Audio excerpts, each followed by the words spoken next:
Manchester United defeated in a Premier League game for the first time in 15 games. A run stretching back to our defeat to Sheffield United at home. And every single defeat, 5 defeats this season, all have come at home in the league. In the end of the day, the change you made to the squad, it just wasn't to be today. The quality wasn't there. The quality wasn't there. And fair play to Leicester, they deserved it. But anyway, let me know your thoughts on the live channel, all that good stuff. The comment section below as well if you're watching as a video. We've already got a box coming in with a comment saying sell Rashford. I don't think it was Rashford's fault, to be fair. I don't think you can blame Rashford for today at all. But obviously it's your comment and that's your opinion. But before we get into it, as I said, make sure you hit that like button, subscribe to the channel as well if you are new. It is what it is. That's all I can really say. It is what it is.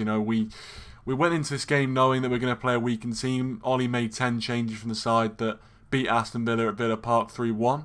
And a lot of those players didn't perform that well. There are a few decent bright sparks in the game. There are a few players that had a decent performance, but overall, no one had a stellar performance. No one really had an outstanding performance. One player, though, who had a very good game was Mason Greenwood. What a finish that was as well for his goal to make it 1-1. A brilliant, Diallo feeds him the ball, 2 touches around Söyüncü, and Schmeichel probably could have done a little bit better, but realistically, Greenwood scores his 12th goal, and we don't care. We don't care. I don't care if Schmeichel could have done better. It was a good finish, and it was a good bit of skill to get there. So, Greenwood again showing his class.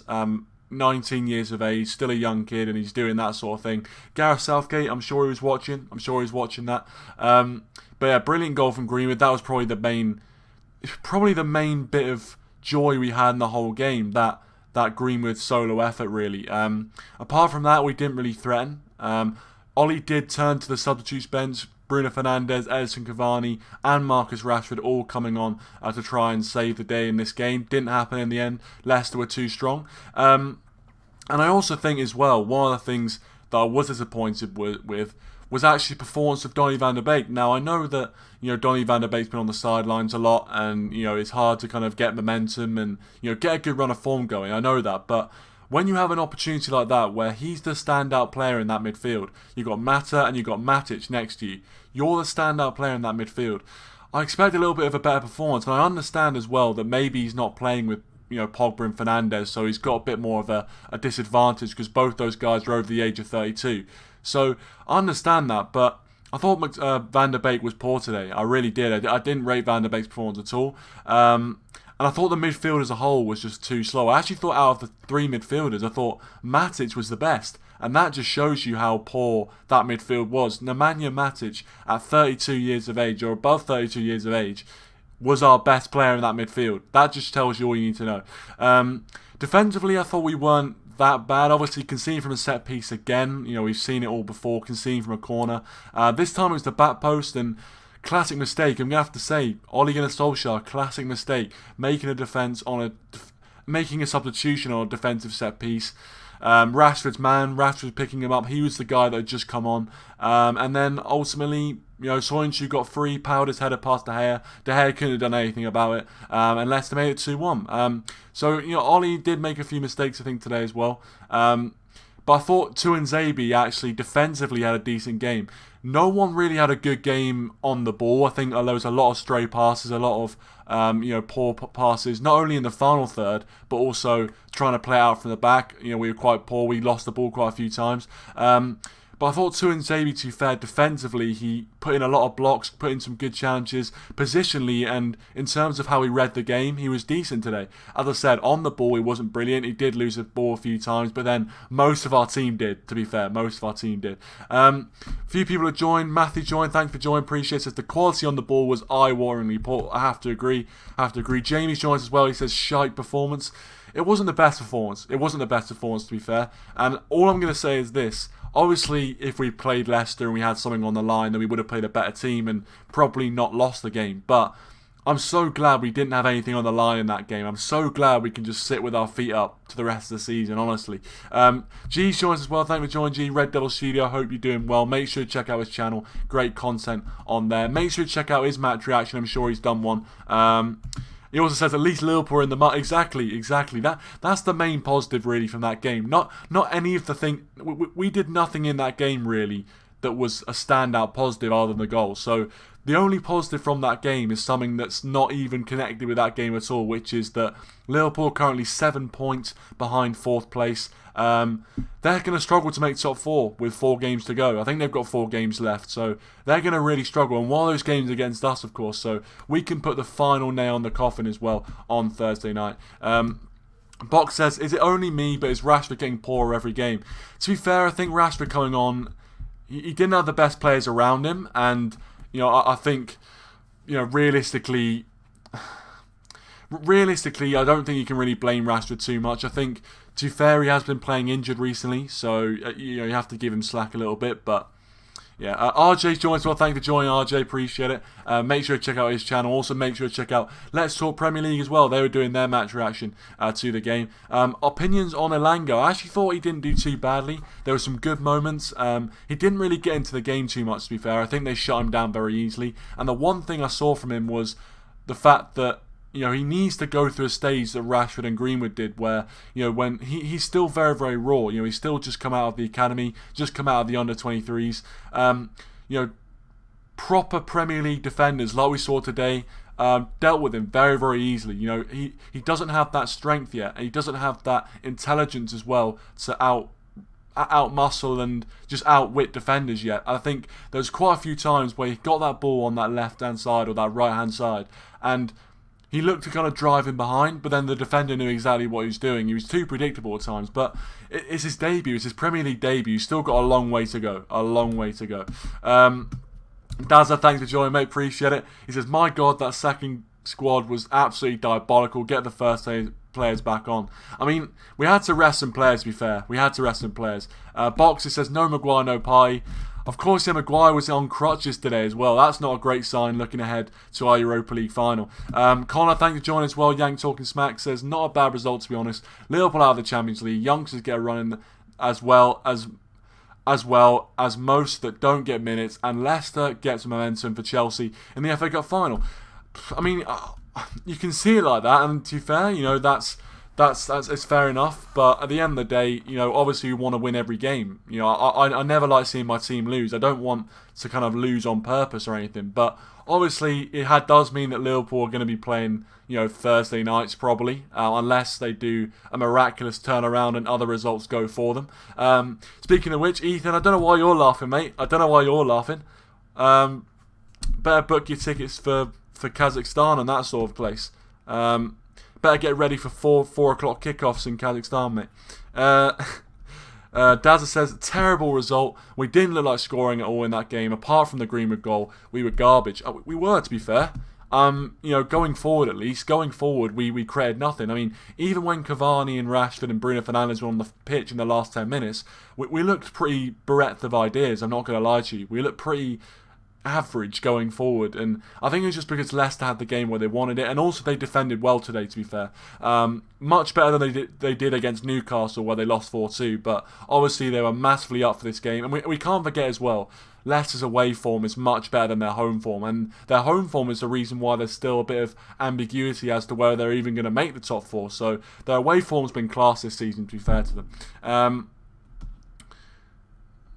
Jamie says Bayer wasn't great. Yeah, I don't think Bayer had his best game, to be fair. I don't think many players had their best game, to be honest. But yeah, I think defensively, we weren't too bad as a whole. I think the biggest thing was giving the ball away too much. The amount of times we, gave up the ball. And obviously, if you give away the ball to a team like Leicester, who press you like crazy as well, because they were pressing from the front and they were forcing mistakes. If you give the ball away too much to a team like Leicester, they will punish you. And in the end, their goals came from punishing us for losing the ball, and with Luke Thomas's goal, which was a really well taken goal, to be fair to the young lad. And then the second goal was a corner. In the end of the day, it's poor. We've said it time and time again, and it never changes. It never seems to change. Conceding from corners is just what we do. It's what we do best. Box says, will idiotic fans get the Liverpool game postponed? I don't know. I mean, I've heard there's supposed to be protests again. Obviously, it'd be an even bigger statement to get a game called off twice. But I think there's going to be a big police presence. I'm not going to lie to you. I reckon they've probably already sussed out the areas where they're going to place the policemen. They probably sussed out a plan and every. So I think even if there is a bit of a demonstration, I think they will get a bit more control. But I agree with the protest. Listen, I do agree with the protest. I'm just stating my opinion. I believe in the message that they're trying to get across. I fully believe that we need to get these guys out of the club because we've had this for 16 years now, and finally we've got some momentum. We need to use this momentum. But at the same time, obviously, we're not. Hopefully, it doesn't get any violent. Hopefully, it doesn't get violent. Hopefully, it's kind of peaceful enough. But in the end of the day, I agree with the message. Matthew says the difference in quality between the first choice and the backup fullbacks is scary. I said this after the Roma game. Telles and Brandon Williams are so far away from Wan-Bissaka and Shaw. They are so far away. As you said, it's frightening. And I don't know what it is, because actually I thought Telles wasn't too bad. But I just think... when you've got... I don't know, I think it's just one of those things where Telles is much better going forward. He's almost better as a left wing than a left back. And Brandon Williams, I don't think he can do either, to be honest. Or he hasn't really shown that he's that good at either. He's done an alright job for Man United in his overall career, to be fair to him, but in my opinion, right now, he's not playing his best football, and maybe that is the pressure of having someone like Wan-Bissaka in the team. And also, you've got to give him some cut him some slack, the fact that, again, he has the kind of Van der Beek syndrome where he's not really getting too much games, and that's going to affect what sort of momentum or a lack of momentum you're going to be able to create in terms of your performances. Connor says he doesn't blame the protesters at all. It's on the Prem for fucking us and moving the game when they did. Yeah, exactly. Dazza says the protesters that broke in were the people who got the game postponed. Yeah, obviously, yeah. That's when everyone went on the pitch and stuff. I think they said that the game got postponed because of the sanitisation and stuff. Because I think people obviously broke into the stadium and then they started touching everything. And apparently, it's like you have to have a place sanitised for like 2 hours before a game or something like that. So because they couldn't do that, because obviously time was ticking away, they ended up just postponing the game. But I'm sure it won't be postponed this time. I'm sure it won't, because I just think there'll be too much police there. Maybe it will, but I just don't see it. Jamie says Telles and Williams not good enough backups. I mean, to be fair, Williams is still young. We've got to remember this. Williams is still young. Telles, you'd expect more from him, considering we actually brought him in from Porto, and we brought him in really as the first choice left back, because I don't think we really knew that Luke Shaw was going to come out and play the way he has this season. So we brought in Telles as the main guy at left back, and it hasn't really worked out like that, unfortunately.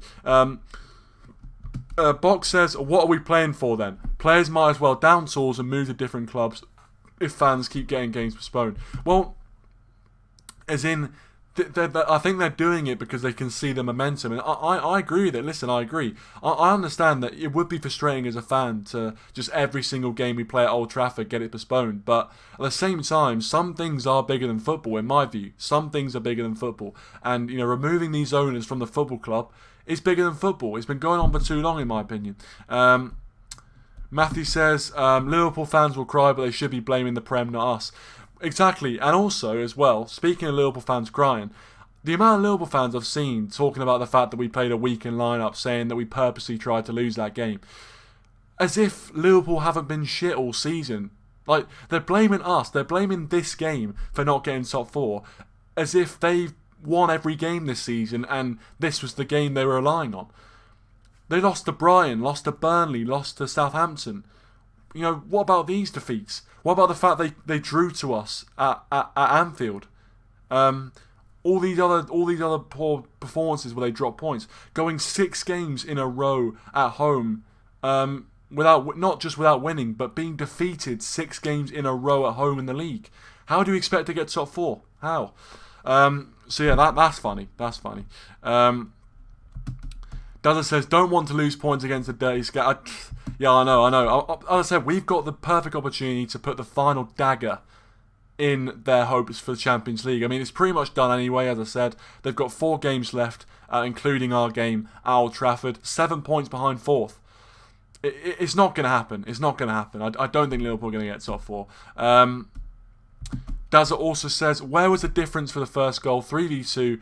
A defence for the first goal, sorry, not difference. 3v2, and both Vardy and Thomas left unmarked at the box. Pathetic defending. It was. It was a classic case of just not tracking the second man run at the back post. And to be fair to the young lad, it's his first goal in the Premier League ever. And it was a brilliant finish, to be fair, because it was right in the postage stamp. And I think there was a guy on the line. I'm not sure if Tuanzebe was on the line or someone was on the line, but he had to get that in the postage stamp. He had to get it in the postage stamp. And to be fair, on the volley, he did very, very well. So I'll give him his due. It was a brilliant goal. It was a brilliant finish by the young lad.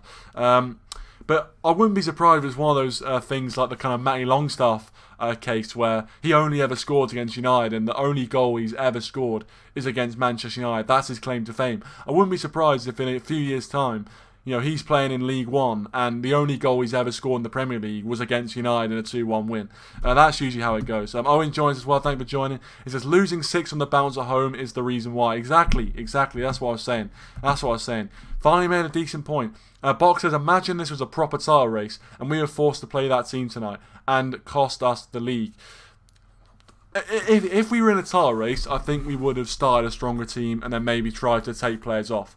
Because in the end of the day, we weren't in a title. We're not in the title race. Man City, they've won the title. I don't even want to talk about that, to be honest. There's no point talking about it. They won it back in like March or whatever. It doesn't matter. But in the end of the day, I understand what you're getting at, but I think if we were in a title race, Ollie would never have picked that team. He never would pick that team. Owen says, he also says, well, not David De Gea, clearly. Okay, well, I don't think David De Gea played that badly, to be honest. You can't blame him for either of the goals. I mean, you try saving that Söyüncü header from about 5 yards out when he's unmarked. No chance, absolutely no chance. But I'm going to put the link in because I said I'd put the link in the preview. So if any of you guys want to come on, please do feel free to come on and voice your opinions. It's a bit of a dead rubber, to be fair. We've got 4 games left of the season. None of them really matter too much. Obviously, the Liverpool game matters because we can really end their hopes of Champions League. If they're not ended already, to be fair, but we can really put the final nail in the coffin of that. But at the same time, in terms of our league position, we're very safe. We're very safe, mathematically safe, in fact. Thomas Omar, thanks for joining. Appreciate it, mate. Hope you're doing well. Hope you're doing good. He says the drop-off in quality between Telles and Shaw is insane. Guy Elanga couldn't play with Shaw in front of him. I mean, we've been talking about this, mate. 100%. You're spot on. 100%. The drop-off in quality is huge. And it is frustrating because we brought him in from Porto. We thought he was going to be the main man. We thought he was going to be our starting left-back. And unfortunately, it just hasn't really worked out that way. And he's had some decent performances this year. Don't get me wrong. I think at the start of the season, he was actually playing quite well. But recently, whenever he's been asked to come in and do a job ahead of Shaw, he hasn't done it. But hopefully that improves. Obviously, he's still not in the prime of his career, but he's obviously older than a few of the other players we've got. Box says, why didn't we start Charlie McNeil? I would have loved to have seen that. Owen says he pulled his hand away from the second goal. I don't think he did, to be fair. That's ridiculous. Matthew says, given Henderson's effort to save the header versus Milan, I wouldn't be chatting so much. Interesting. But as I said, I'll put the link in the live chat. If any of you want to join in for a bit, we can. If not, then we've probably said most of what I have to say. As I said, it's a bit of a dead rubber game. There's not much on the line. So yeah. Are you at uni? Yes, I am at uni. As you can tell, I am at uni right now. I've got about 2 weeks left. Probably maybe 3 weeks, and then I'll be done. So yeah, as you can see, I'm at uni right now. That's why you got the classic background. It's a classic background, really, of all rooms. Box says a lot of whataboutery. Well, I don't know. I would have played him. I would have played him. Sorry, you're replying to Owen. A lot of whataboutery here, mate. He's gone in the summer for Tom Heaton anyway. I don't think he's saying there's a lot of whataboutery. He's just saying that, keepers make mistakes. You can't just, hammer a keeper for making a mistake. Keepers make mistakes, mate. I study sports journalism, by the way. Sports journalism. I've taken it down because I don't use it, and I just think it just looks weird in the background. So I've taken it down. That's the simple answer. I've taken it down because I don't use it anymore. Or I never used it, to be honest. I never used it. But yeah. Anyway, it's become a little bit like a Q&A. But as I said, who is your man of the match for us? I reckon the main candidate will probably be Greenwood. Although you could probably give it to Tuanzebe defensively. I thought he was decent defensively. Apart from that, no one really stood out. I thought Diallo didn't do too badly, to be fair. I thought Diallo didn't do too badly. And obviously, these guys who are getting, their first Premier League starts or their first few Premier League starts aren't playing with our best team. And it'll be interesting to see how they do if they were playing with our strongest team. But at the same time, none of them really set the world alight tonight. None of them had that kind of, Rashford versus... who is that team? Rashford versus... Midtjylland. None of them really had the Rashford versus Midtjylland performance, and I was kind of hoping that Alanga would, but unfortunately it didn't happen. Thomas said, do you know who Rick the Red is? Think a lot of what he said is spot on. Of course, he does fan cams on the United Stand, Rick the Red. Of course I know who Rick the Red is, of course. Who doesn't know who Rick the Red is, mate? He's an interesting character. Owen thinks Tuanzebe was solid. I thought defensively he was pretty decent. And Matthew says, Green was the best player, but I give it to Tuanzebe, he played well. Exactly. If he could improve his passing out from the back, he would be second in line. He would definitely be a fantastic backup. Box says, can you honestly see us win the league? Yeah, I can. If on a few conditions, though. On a few conditions. If we strengthen our squad in the summer, and we get rid of some of the deadwood. If we do that, there is no doubt that we can challenge this league title. Because, look at it. This season, everyone's saying that Man City's team are or Pep Guardiola's Man City team is so far ahead of everyone else. We haven't actually lost their team in the league. And we haven't lost to Man City in the league since, 2019? We can compete with these guys. We can do it. We just need that consistency. But anyway, Thomas says, you're completely spot on, mate. The younger players would play far better if they had the foundation behind them. Defence could be a lot stronger. Yeah, 100%. 100%. If those younger players came in with the strongest 11, I think they'd have a bit more confidence. They wouldn't be kind of going, well, if I look behind me, I've got, poor defenders and poor midfielders behind me. But also, when you've got better players on the pitch, it gives you that confidence to make the run in behind. Because instead of Donny van der Beek or Matic on the ball, you've got Bruno Fernandes and Pogba who can play those passes. So it gives you more confidence to try new things. And as a young player, that's what you want. You want the confidence to be able to go out there and try new things. You don't want any shackles on you. Anyway. We move on. That's all I can really say. I can't say too much about where this leaves us in terms of. I guess it leaves us it's still in second place, still 4 points ahead of Leicester in second place. They've only got I think they've got 4 games left. But we've got a game in hand on them. I think that's a Liverpool game. So if we win the Liverpool game, I think the second place is assured. But our place is irrelevant. The league's pretty irrelevant now, really. It's pretty irrelevant, but I just want to see some good football. That's all I want to see. MEFC Kick Collector, thanks for joining, mate. Appreciate it. Hope you're doing well. He says, I can't see United winning anything under Ole Gunnar Solskjaer next season. I'm not getting hyped up. We might just do it in the Europa League final as long as we don't bottle it.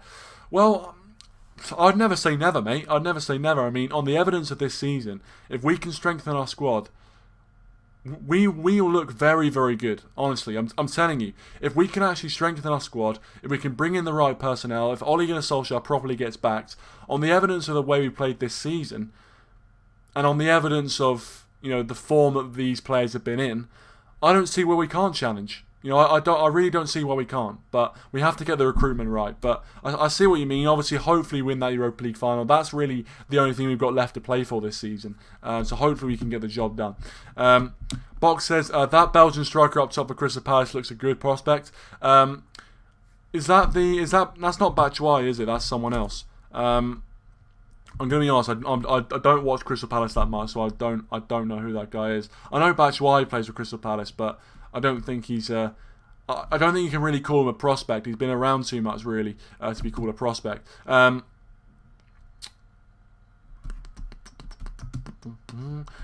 Christian Benteke, sorry. I should have read your other comment. Yeah, I tell you what a player he is. What a player he is. If he hadn't played for Liverpool, I'd be rooting for him all the way. Owen says Sancho nailed on. It looks like just need a CDM and centre back. I mean, the dream summer would be Varane, Sancho, and Declan Rice, which I know is FIFA career mode transfers. It's just pure FIFA career mode transfers, but that's the perfect summer. If we get those three guys, we have to be winning the league. We have to be. Especially if Cavani can stay fit and stay in the form he's in. But anyway, I'm probably going to end it here. Thank you very much for watching, guys. Really do appreciate it. Hit that like button if you aren't already. Leave your thoughts in the comment section down below as well if you did enjoy the video. And also leave your thoughts in the comment section down below on your thoughts on the game. Your man of the match, what happens, and just any general thoughts as well. Also, make sure you subscribe to all the channels I shout out throughout the stream. And until next time, thank you for watching. Really do appreciate your company tonight. And I'll see you guys in the next one. Cheers.